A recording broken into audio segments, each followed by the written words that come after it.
Dios les bendiga en este día, noviembre 9 de 2023. Y Dios les bendiga y les doy gracias a Dios que me da esta oportunidad de compartir la palabra con todo aquel que, ¿verdad? que necesite oír esta palabra.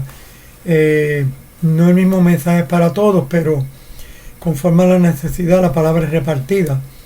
Y quisiera hablar de algo, del tema orando en el Espíritu.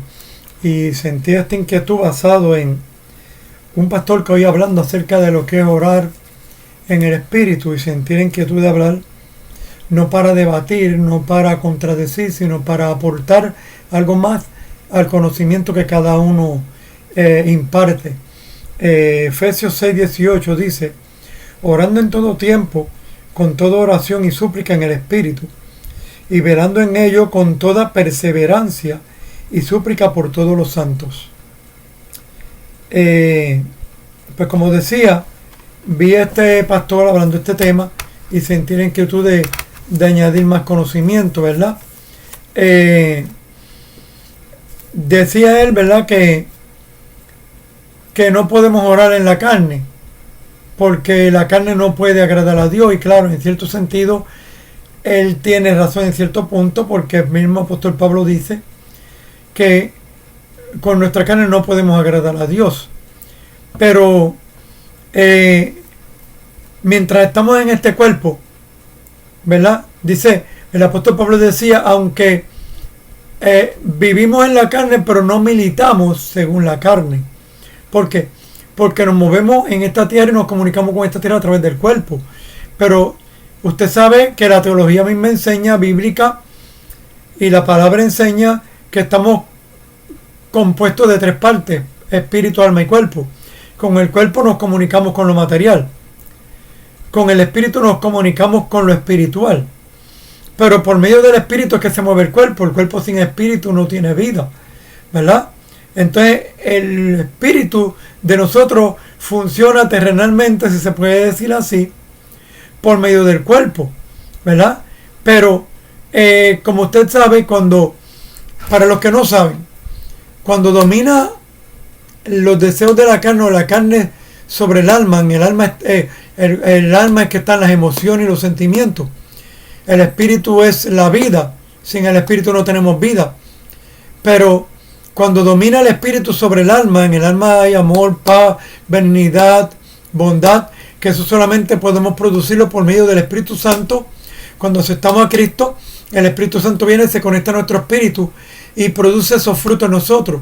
Pero cuando domina la carne, que es nuestra decisión, si queremos que los deseos de la carne dominen sobre los deseos del espíritu, pues entonces en el alma lo que se manifiesta es odio, venganza, ira, enojo, contienda, avaricia, ¿verdad?, orgullo.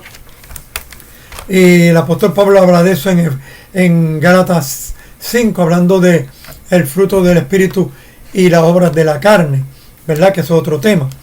Pero entonces, cuando oramos, oramos con el entendimiento, o sea, con nuestra mente, pensamos con la mente humana.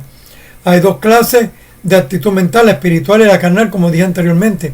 Si dominan los deseos de la carne, el hombre carnal lo que piensa es en lujo, en comodidad, en lo material, en los afanes de este mundo, ¿verdad?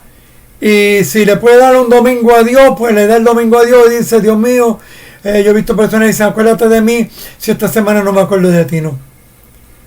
El hombre que es espiritual continuamente está, por eso Pablo decía orar sin cesar, que orar sin cesar no aplica a que estemos de rodillas en un cuarto encerrados todo el día sin hacer más nada. No, orar sin cesar es que donde quiera, caminando, en el trabajo, el hombre de Dios está meditando en Dios, buscando la voluntad de Dios, ¿verdad?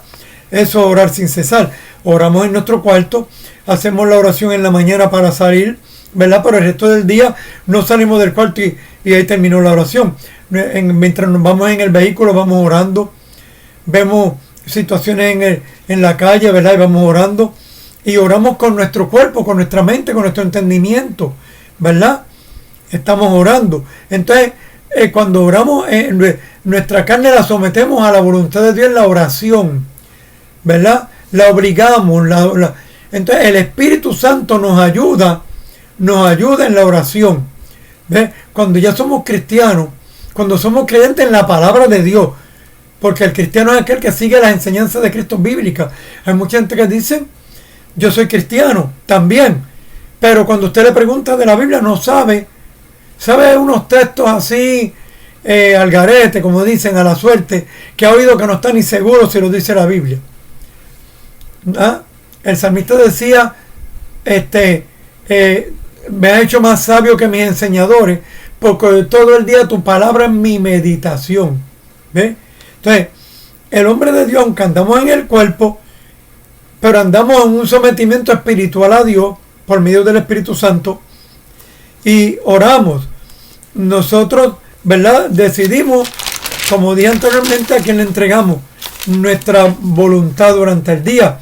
Entonces, no es como decía ese pastor, la carne no puede agradar a Dios, no, pero la carne sometida a Dios, como dice Romanos capítulo 8, dice que el que es nacido del Espíritu, ¿ah? El que es nacido del Espíritu, en Romanos 8 dice, el espiritual, dice hemos recibido el Espíritu Santo y el Espíritu Santo nos impulsa a la vida espiritual. Entonces, oramos con la carne. Cuando Pablo habla de orar en el Espíritu, no se refiere a caer en un trance o bajo una manifestación. Muchas veces nos desanimamos en la oración porque esperamos alguna manifestación, esperamos sentir algo. No es malo sentir la presencia, no es malo tener una experiencia. Pero muchos cristianos, y a mí me ha pasado, oramos. Hace un tiempo atrás, yo oí a un ministro de New Jersey que decía que se metió 7 días en ayuno y oración y no sentía nada, Dios no le contestaba. Y se frustró. Y dice, deseé morirme. ¿Por qué? Porque en la ley del Antiguo Testamento los hombres de Dios caminaban por fe, no tenían el privilegio de estar sintiendo a Dios, vivían por la fe. No todo el mundo sentía a Dios, ni todo el mundo el Espíritu Santo venía en una forma especial, en una visitación especial. Eso sí, vivían por fe. Nosotros tenemos que vivir por fe en la palabra. Si yo oro y no siento nada, es que hemos puesto la carreta delante de los caballos. Yo hace un tiempo atrás hice un video que mostré un dibujo que me hubiera gustado tenerlo, que el tren va adelante, la máquina que empuja los vagones. ¿Qué sucede? Que mientras la máquina empuja los vagones,